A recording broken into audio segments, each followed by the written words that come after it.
going on, guys? I hope that you're all having a wonderful day today. For those of you that are new to the channel, my name is Ty, and today in this video, I'm going to be ranking all 49 2024 released films that I watched this year. Now, just the other day, I posted a video of my top 10 films of the year, going a bit more in depth, but I figured, you know what? Let's really just cap off this year. Let's recap this year by talking about every single film that came out this year. One big ranking, and also I get to talk about films that maybe I didn't review on the channel, that I only watched on my own time. So yeah, you know, can't really make a video about every single one, but listen, if you guys like this video, please consider dropping a like. If you want to stick around, subscribe. We're on the road to 1,600 subscribers. Also, one thing I want to mention, I literally just launched a Discord server, so if you guys have Discord, please join. I really want to talk about movies with you guys and start to build a community here with the channel. But listen, I don't want to waste any more time. Let's take a look at this tier list. As you guys can see here, we've got 6 different tiers. Amazing at the top right here, then great, good, fine, not good, and horrible. Fine is basically just like your average film, and then from there we've got some positive tiers and some negative tiers. So yeah, fine is going to basically be like our middle point in a way. We're going to start off with A Complete Unknown. I literally just watched this the other day. That's so funny that we're starting off with one of the last films of 2024. This is a really good movie. Now listen, I am not a Bob Dylan fan. It's not that I don't like him. I'm not really familiar with his music. Don't get me wrong, after watching the movie, now I am, and I kind of know a little bit more about his story. Timothy's performance was awesome. I don't know if the story was the most interesting or it was super easy to follow for fans that aren't fans of Bob Dylan, but I think that if you're a fan, you're really going to like this movie. And the more that I think about it, the better it's aging, which is always a good sign with any movie. Next up, we've got Alien Romulus. Listen, this is a great movie. I'm not the biggest horror guy, but they just decided to take things back to the original movie. They kept it very simple. We're in this isolated spaceship. People are getting hunted down by the perfect organism, as you know they say in the Alien franchise.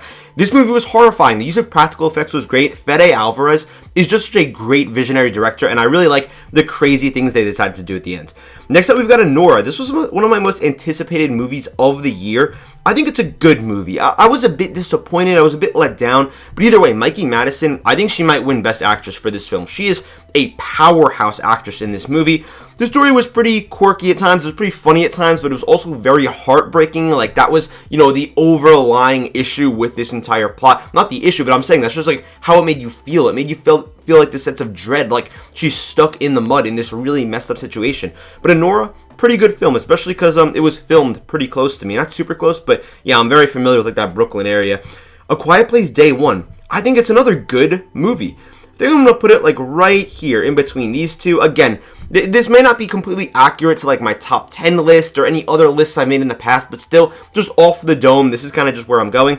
This was a really good horror film. I thought it was pretty interesting. I thought it built nicely off of the franchise, and it was nice to see a New York location, because how much more interesting could it get than that, where there's just a bunch of people? Because we've only seen like small towns. I think Lupita Nyong'o and Joseph Quinn are really great together, and we've got 2 New York-based movies actually right next to each other. Next up, we've got Argylle. This is one of these beginning of the year movies that everyone just kind of forgets about. I'm just going to go not good. I feel like a lot of people will put it in horrible. I don't think it's that bad. I really like Bryce Dallas Howard, and I really like Sam Rockwell. Henry Cavill is like a bit awkward in here. I really like him, don't get me wrong, and I feel like there's just a stacked cast for no reason. Like Samuel L. Jackson's in here, but what movie is he not in? So yeah, it's going to go not good. Not very memorable, but it had potential.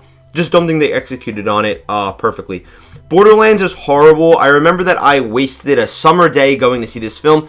Never played a Borderlands game. I've been familiar with the franchise for years now, but I don't know, just was never really my thing. Stacked cast, completely wasted on one of the worst scripts I feel like I've ever seen. One of the weirdest endings ever too, where, I don't know, our main character just goes like God mode, and I don't know why some of the greatest actors and actresses we've ever seen, like Cate Blanchett, and then a horror icon like Jamie Lee Curtis, is spending her time in here. I understand why Kevin Hart's in here. You know, he's kind of like a comedian. He just wants the paycheck.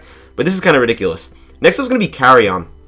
Carry On's going in great. I don't care that it's a Netflix movie. This was one of the better movies of this year, seriously. Like, I loved the tension that they built in here. You're watching Taron Egerton's character try to evade Jason Bateman, who doesn't love Jason Bateman? He's such a creep at times. I know he also plays like Nick in Zootopia, but then he also is able to have this other darker side to him, kind of like in Ozark too. I've watched that show before, so I really like him in there. But yeah, just an interesting little action film, kind of reminiscent of Die Hard, just because it's an action movie that's sprinkled with some Christmas spirit, so I really like it. Next up's going to be Challengers. Ooh, Challengers is going right at the top of great. I think that Challengers is just one of the best movies this year. It's a tennis movie that feels like a tennis match. Every single move is like a chess move. I like the use of time in here and how we're using flashbacks. The score is awesome. Our top 3 actors, Josh O'Connor, Zendaya, Mike Faist, all playing off of each other, all acting their asses off. Phenomenal film, really great screenplay, and some really awesome shots. Luca Guadagnino cooked with this. Next up is going to be Civil War. I think this is a great movie too. I don't know, I feel like a lot of people didn't like this one. I think that it was a really good take on what would happen in the US if there was a civil war, but rather than focusing on like the politics, which honestly I think would have been kind of corny, it focuses on the journalism side of things and like the media. I found it to be pretty horrifying to see like what actually happens in other countries, but in our soil, because I'm an American, so on our soil. It's pretty creepy, you're seeing like all these shots of like New York City destroyed and like places that like being invaded. Next up I've got Deadpool and Wolverine. This is gonna go on the top of good. This was easily my most anticipated movie of the year. I just think that it's too messy for my liking. Don't get me wrong, I'm putting it into the good category because I think it's super funny. Like, again, I'm a diehard comic book movie fan, and I was so excited for this movie, you have no idea. I think it just focused too heavily on the cameos, too heavy on the gimmicks, too heavy on making fun of other Marvel movies while falling into those same traps. I don't think that the villains were that good either. Mr. Paradox and Emma Corrin playing Cassandra Nova. It was good though. It was good. Don't get me wrong. Like I would rewatch it anytime. I know more about this movie than like any movie on this list practically because I've been like obsessed with it. But yeah, it's gonna be going right there. Next up, we've got Dune Part 2. Best movie of the year. I love Dune Part 2. If you guys want to see me really rant about it, go watch my top 10 video that I just put out the other day. Dune Part 2 is the best movie of the year. I think it's the best movie of this decade. Seriously, phenomenal film. Every single actor is just going off. This is just like their best performance practically. I love the cinematography from Greg Fraser. I love the orange colors. As you guys can see from like my profile picture on my channel, it's orange. Orange is my favorite color. Very orange movie, and I love Timothy in this. I really love him. He had such a great year with these two films here. Furiosa is going in amazing. My second favorite movie of the year. Another orange desert movie. This has been such a great year for orange desert movies. I don't know why, but it just kind of played out that way. And I'm not really the biggest orange desert movie person. I don't know. This is just kind of random. I loved Chris Hemsworth in here. Anya Taylor-Joy, who I've never been super big on, really won me over here. Not that she, needed to prove it to me. I'm just saying, though, like, I'm really a fan of hers now. The action is sick. It just feels so dirty and disgusting. I love this film. Next up's going to be Frozen Empire, Ghostbusters Frozen Empire. It's a fine movie. It's probably going to be going like towards the back of fine, honestly. It didn't really move me. Again, one of these movies that came out in like March of this year, and by the end of the year, you kind of just forget it existed. I remember this film tried to do this thing where it became Avengers Endgame, and by the end of this movie, there's like 20 main characters. You got to pick like 4 or 5, or maybe 6 or 7 if you want to include like maybe a main 4 group like the main Ghostbusters plus like 2 or 3 or 4 side characters. There was like 20. It was crazy. It was crazy. Kind of on the same note, another earlier this year type of film that came out. It was kind of stupid but kind of fun.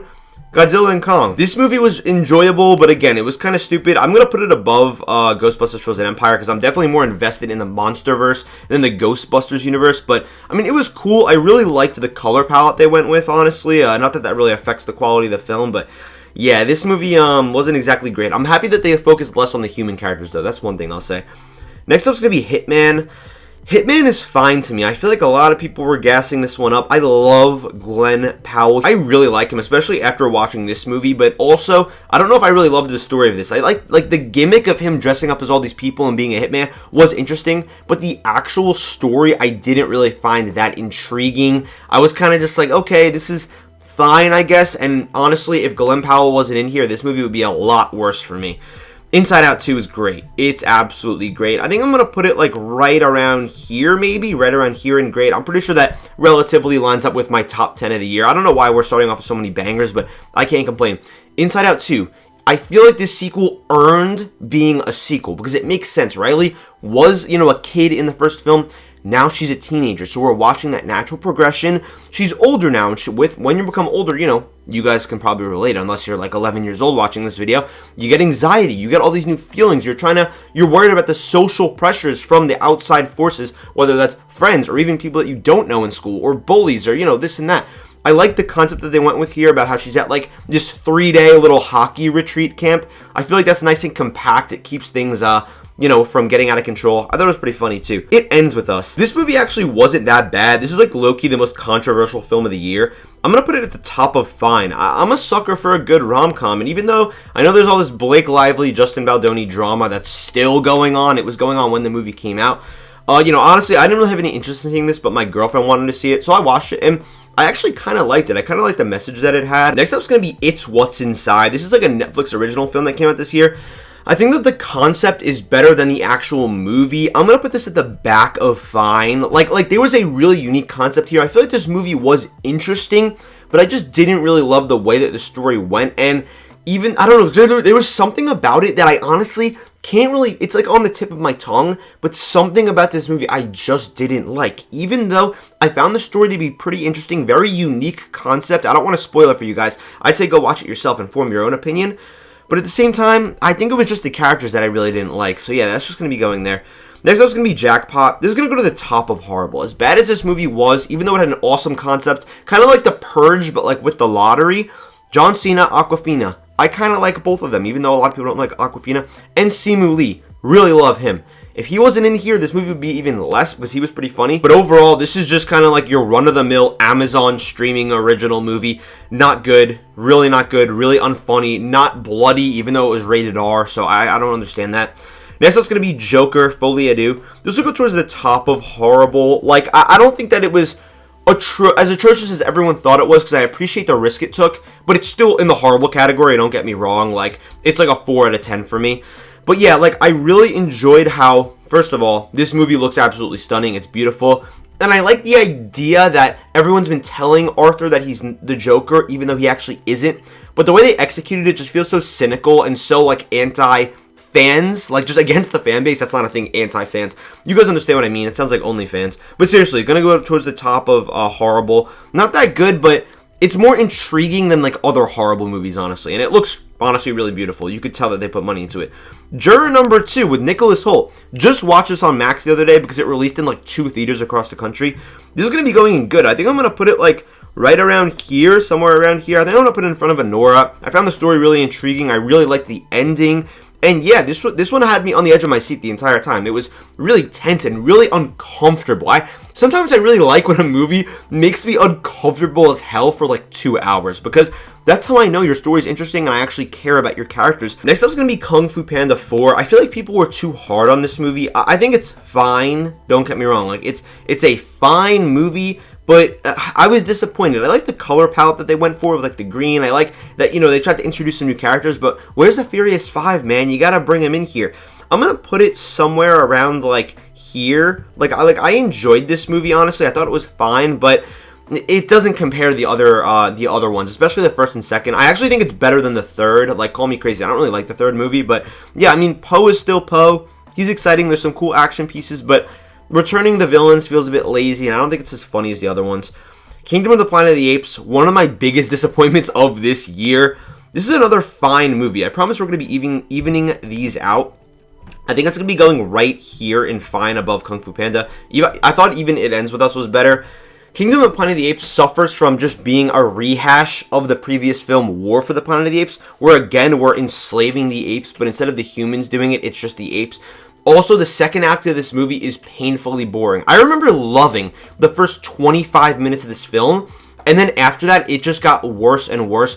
The third act was, like, okay, and they're trying to tease the future, but I don't know, it just doesn't hit without Caesar, and I don't mean to sound like that, because I was open to having this movie be made. Like, I was very excited for it. I thought they could have made Noah, our main character, really interesting, but I just didn't find this story all that intriguing, honestly. I feel like there was a lot of, like, awkward sequences of events in here as well. Or just awkward events, I should say. Kraven's horrible. What else do you want me to say? I think it's going to go, like, here. I think it's going to go right there, because at least Jackpot had, like, some funny moments, and I like the actors that are in here. Kraven was just bad. I mean, Aaron Taylor Johnson isn't even trying. Nobody's trying. Nobody cares about this movie being made. Nobody wanted this movie. Nobody asked for this movie without Spider-Man. And that's the thing, though. I didn't go into this with bias just because, oh, Spider-Man isn't in here. No, I watched it with my own 2 eyes, and it was just atrocious, honestly. Next up is going to be Lift. This was the first movie I watched this year. I remember it was like January 4th, and this movie released on Netflix, and I was like, you know what, let's just jump on a 2024 release just to kind of get the ball rolling, right? I was just so antsy to watch my first 2024 movie. It's horrible. It's horrible. Kevin Hart actually might have like the 2 bottom spots on this list. It's so bad. I think it's better than Borderlands.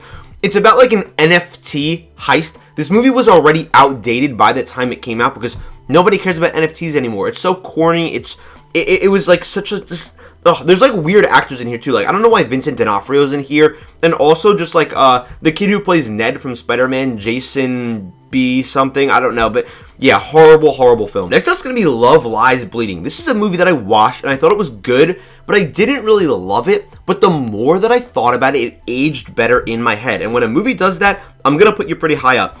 I think it's gonna go like right here, right behind The Complete Unknown, but right there. And this is just such a unique tale. I loved the Vegas setting. Like it feels so rough and rowdy and Midwestern. It just feels really like American and like gritty. I don't know. I like kind of like this crime saga, but also this touch of having bodybuilders and they have this love for each other. I think Ed Harris is a really unique villain in here because, especially with that haircut he has, well, no hair.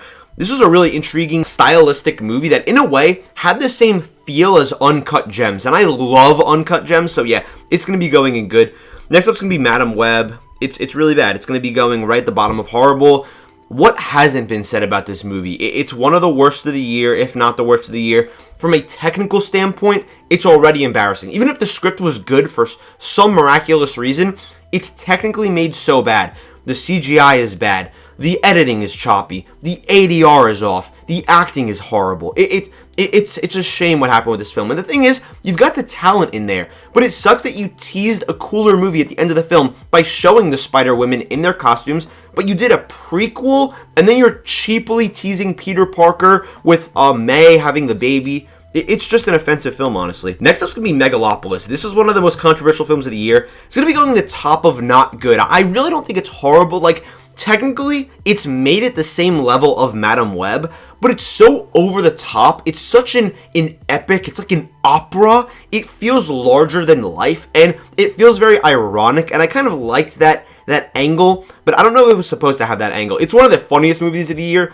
even though it was unintentionally funny, but it's one of the most thought-provoking movies of the year. Like, it made me think. My gears were turning in my head. So yeah, I think it's going to be going right there. Next up's going to be Moana 2. I think this is the biggest disappointment of the year for me. It's going to go at the top of not good. It wasn't that bad, but in comparison to the first Moana, which I love to death. I love the first Moana. I can't even express it more. I love that movie. This movie was really not good. It wasn't even just fine, and I didn't need this movie to be as good as the first one. I really didn't. I just needed it to be good. But I don't know what we're doing here. I don't know. There was so much potential. This world is so grand and vast, and instead, this movie was just worried about teasing a third film and making this a trilogy. It wasn't worried about having a compelling story, a compelling villain, and it pissed me off. It wasn't nearly as emotional as the first one. The songs were really just not good. Just super disappointing. Monkey Man. Monkey Man's a really good movie. I'm going to put Monkey Man somewhere around here, maybe. I'm going to throw it right around there. Monkey Man, Dev Patel's directorial debut. Super stylish, super action-packed. I love a good revenge story. That's why Furiosa was so high on here. Revenge is just great. The black and red color scheme. The cinematography is awesome. Everything in this whole movie feels so dirty and disgusting. Like the punches feel real.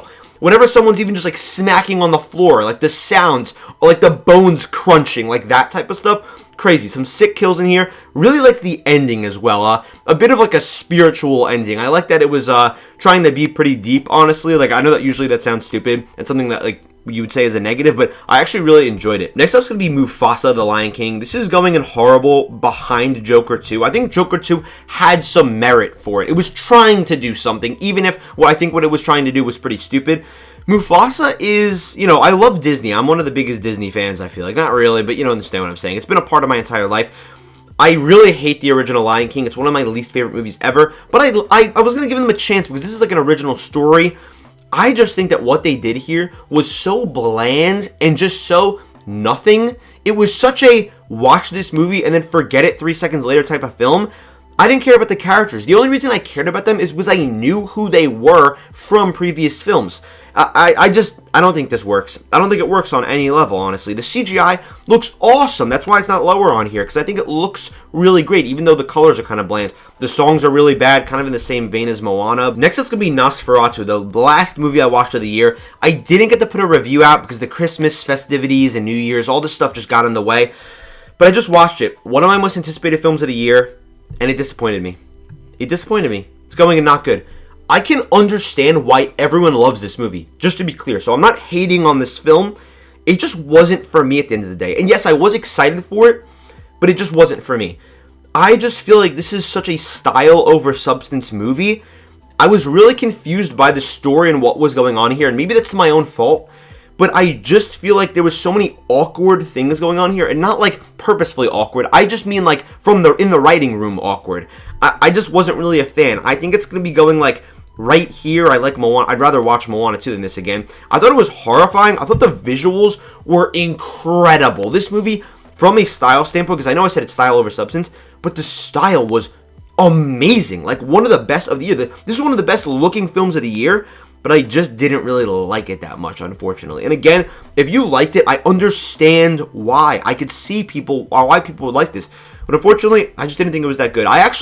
One of the most heartbreaking moments of this for me was just Orlok. I don't think he looked that cool. I don't think he was that menacing. And I found him kind of a boring character. I don't know. Maybe it's just me. But next up's going to be Rebel Ridge. You know, I give Netflix a lot of crap, but this was actually a pretty fine movie. I saw a lot of people kind of gassing it up. I didn't love it, I'll be honest, but I'm going to put it like right here. I found it to be a lot of word vomit, and what I mean by that is I feel like they're talking at such a fast pace throughout this entire movie about different lingo related to like the courtrooms and the laws, and they're spitting out names and places and locations, and if you're not following along, you're going to get lost very quickly. But the action was cool. The concept was very interesting and unique. Again, I respect when streamers try to do something unique rather than another spin-off or another this or that. Aaron Pierre, awesome in here. Super great. Can't wait to see him as Jon Stewart. But yeah, I thought it was a fine movie. Red One. Listen. Red One's going to be going at the top of not good. It's going to be going like right. Honestly, I think Nosferatu's better. Let's just be realistic. I'm going to put Red One right there. I know it's crazy to have Red One and Nosferatu next to each other. I don't know why people are really hating on this movie. It's not good, right? It's nothing crazy. It's not great. But that Christmas charm, I like the world building that they did here, how they like kind of expanded the North Pole and stuff. I really don't think it's that bad. I feel like Chris Evans was having a really great time in here. The Rock, for as much as a lot of people don't like him, even I don't really love him, I think he was entertaining here. I thought it was pretty funny. And the movie was very expensive, and I feel like it looks expensive. I feel like the CGI looks really good. Next up's going to be Ricky Stanicky. This is, again, one of these beginning of the year types of movies. I'm going to put it at the top of not good. I found it pretty hilarious. I really like everyone in this movie. I love John Cena, love Zac Efron, love Andrew Santino. I love all these actors. But at the same time, it didn't do much for me. It's a pretty stupid plot, but also I feel like the comedy made up for it. And I think, again, when you give me a unique concept and you execute pretty decently on it, I think I'm going to end up liking your movie. Is it anything crazy? No. Sonic 3 is going to be the next film that we're talking about here. It's going to be going good for sure. I really enjoyed Sonic 3. I think I'm going to put it like right here. I'm not the biggest Sonic fan in the world, honestly, but Sonic 3 raised the stakes. I thought it took away a lot of the bad humor. It made the human characters a bit more interesting, and they actually had something to do in here. Everyone had something to do in here, which I thought was great. And Shadow was the standout. Then from there, your best element with Jim Carrey and Robotnik, you just elevate him by putting two of them in here. I thought it was really interesting. Not a big Sonic fan, again, like I don't know like the lore, but the third act of this film, they really went crazy, so I gotta salute them for that.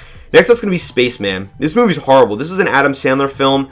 Its worst offense is that it's boring. It's painfully boring. This is probably the most boring film of the year, and I hate to call movies boring because I understand every movie, it's trying to entertain, but this movie was such a drag to get through. Like, I wanted to just peel my skin off of my face. That's how boring it was. Carrie Mulligan's in here for some reason, and she's just completely wasted. I like Adam Sandler trying to do dramatic stuff, but this is not it. This is just really not it. The Fall Guy. I think The Fall Guy is a good movie. I think it's one of the better movies that came out this year. I'm going to put it right here, right above Juror No. 2. Super good action film. I feel like Ryan Gosling is just having such a great time with this film. I love Emily Blunt as well. She's really rising on my favorite actresses list. I love their chemistry together. I love this being like this super awesome summer, macho man action movie. I feel like you don't get those anymore. And I like the romance. I love the ending. I love Aaron Taylor Johnson here. I thought, it's just a different type of story. You're trying to do something pretty cool. David Leitch, I think, cooked up a pretty good action film. The action was intriguing as well. Next up's going to be The Idea of You. I'm going to put this at the back of not good. Even though this is kind of like a teenage girl fan fiction, I feel like I just love Anne Hathaway so much, and she's just so great in everything that I found this pretty intriguing. I think, to an extent, it actually did have something to say, too, rather than just being a typical Amazon Prime streaming movie. But it's not really that good. Like, I'm not going to act like, this is one of the better movies of the year. The Substance is definitely a good movie. There's no doubt about that. I think I'm going to put it right around right here. I'm going to put it right there. I'm not a big horror guy. I'm not a big body horror guy. Well, actually, I would say that if there was a horror genre that I like the most, the first would be slashers and the second would be body horror. I think body horror is pretty cool. I like what they did in here. Didn't love it, but I thought Margaret Qualley and also Demi Moore, her kind of coming back to the big screen with this mega hit, because this movie really was a hit. It was great. I was, again, on the edge of my seat, kind of like how I was talking about with Juror No. 2. I don't know why I keep mentioning Juror No. 2 in this video. But yeah, super intriguing plot. I love the colors. They were all popping. Dennis Quaid was in here. Didn't love the ending, honestly. I feel like it ended... I get this movie was weird, but it did end on like a weird note to where I was like, okay, I guess. Like, I understand things probably weren't going to go perfectly fine with this. Everything was going to be butterflies and rainbows, but I don't know if this is how we should end the movie. Next up's going to be The Wild Robot. Listen, I understand every single person on Earth loves this movie. I think it's fine. I'm going to put it right here. I think it's better than Kung Fu Panda 4 for sure. I don't know what it is. This movie just did not resonate with me, and I don't know why. I see the greatness in here, but for me personally, I just wasn't really a big fan. I couldn't get attached to this movie, and I don't know what it was. I think I just need to rewatch it. Maybe I need to just rewatch it, but I didn't really like the time jumps in here. I found the robot an interesting character. I found the animation to be stunning and stellar, and kind of the world building that we went through here, but yeah, I don't know. At the end of the day, sometimes you just don't really love a movie, that's about it. Transformers 1 was amazing. This is one of the best animated films of the year, aka the best animated film of the year. It's epic. It's everything you want a Transformers film to be because there's no humans in here. The final 15 minutes are awesome. I love how emotional this movie gets with Optimus Prime and Megatron. Their relationship being torn apart. I think it was earned. I think it makes sense. The first 20 minutes maybe are like a bit slower, but once you get into things, once you get the ball rolling, it's great. There's funny moments. There's great world building. I like how deep they went with like the corruption, and it's pretty complex from a storytelling level. Next up's going to be Trap. This is a very controversial movie from this year. It's going to go at the top of fine. I think that Trap, and I'm not really an M. Night Shyamalan fan. I've always kind of dogged on him, honestly. I think that he tries to be too ambitious and he flies too close to the sun, and his movies end up being really bad. Even though, he used to be really good. I'm talking about more like recently. I think that Trap, Josh Hartnett's giving an incredible performance. I loved how just sick and out of his mind he was in this movie. His line deliveries sometimes are awkward, but I think that adds to the movie almost like in a Megalopolis way. But at the same time, I don't know how much I love the third act. I don't know how much I love the way this movie ended.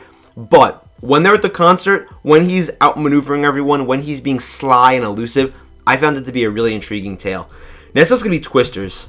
Great movie. Like, I don't even care. This is honestly a great movie. It's going to be going in great right there. I think that's a good spot. I love Glenn Powell. This was him, again, kind of like in a Fall Guy way, just being that macho man with his girl, right? And they're just kind of this dynamic duo going against some threat in an action film. Doesn't get better than that sometimes. I feel like this was a very 80s type of movie. Yes, it's playing off the original Twisters, of course, but I like that they really went with it here. They really went for it, and I thought it was a really intriguing movie. Something about this Midwestern vibe. I don't know. It's really intriguing. Unfrosted is the worst movie of the year. I actually forgot about this movie on this list. Unfrosted's the worst film of the year.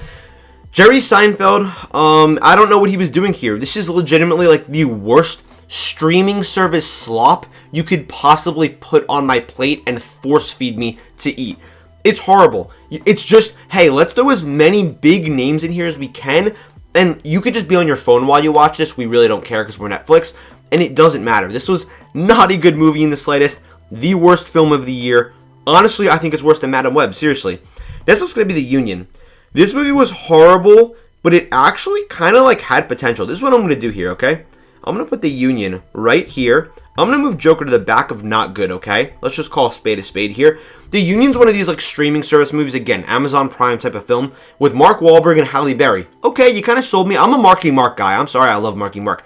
I remember the first half of this, even though I expected it to be horrible, to be pretty good and pretty intriguing. I was like, okay, this is a pretty normal, fine movie. This really isn't that bad.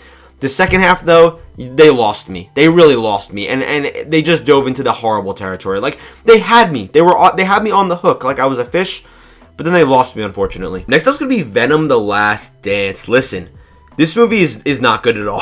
I actually really hate this movie. I think I'm gonna put it like right here above Kraven. I'm just so sick of this Eddie Brock gimmick with Venom. Like, I'm not a fan of their relationship. I know it might sound kind of crazy, but I can't get by it. I don't support it, honestly. I'm not a fan of them together. I don't think that Tom Hardy is the right role, is the right casting, I should say, for Eddie Brock. I know that's just me. I respect if you really like it. I don't think this movie's funny. I think the way that it retcons the No Way Home post-credit scene is so corny and so like, uh-oh, we wrote ourselves into a corner. Let's get this back. The big CGI battle at the end. I'm not a big superhero fatigue type of person, but this movie really just got to me. With the amount of stupid decisions that Venom made in this movie, the Van family that's in here, the hippies, I just didn't like it. Next up's going to be Wicked. Call me crazy, I think Wicked's going to go at the top of great right here. I loved Wicked. I'm not the biggest musical guy. Over the past couple of years, I haven't been, but now I think I really am a musical guy. I'm going to admit it in this video. I am a musical lover. La La Land's one of my favorite movies of all time. Honestly, it really is. And I just feel like everything in this was just so powerful. It was so fantastical. The world building, the sets that they built, all the practical effects were amazing. It's like I'm really looking at Shiz University and the Land of Oz. Jeff Goldblum, Michelle Yeoh, you got a stacked cast. Cynthia Erivo, Ariana Grande, just killing it. Everyone was killing it. The pipes for the singing, awesome. And let's move on to our last film, the Netflix film Woman of the Hour. Anna Kendrick, I respect this movie. Wasn't really good to me, honestly. I just wasn't a fan. I found it kind of boring, and I feel like even though it was trying to say something, at the end of the day, it really just had nothing to say. I'm going to put it right here. And I know that a lot of people did enjoy this film. I don't know if it just wasn't for me or what, but I just don't like the way that they portrayed the events that happened in real life. Like, I feel like it didn't properly adapt what actually happened. And I don't really know the full story, but I just found it like, oh, why are we focusing on this main woman played by Anna Kendrick, but there's also like these other murders happening, and it was a bit confusing, and I didn't really like the way that these events were ordered in the film. And yeah, it was okay, don't get me wrong. I just don't think it wasn't really like, that good. And guys, that's going to just about wrap up this tier list. Let me know what you guys think. All 49 movies have been ranked on to 2025, a year that honestly I am very excited about, especially because I feel like 2024 wasn't the best of years. But that's going to just about do it for today, guys. Thank you so much for watching this video. Again, join the Discord down in the description below. Like, subscribe, it would mean so much to me. And I'll see you guys in 2025. Thanks again for watching the video. I love you guys, and I'll see you in the next year.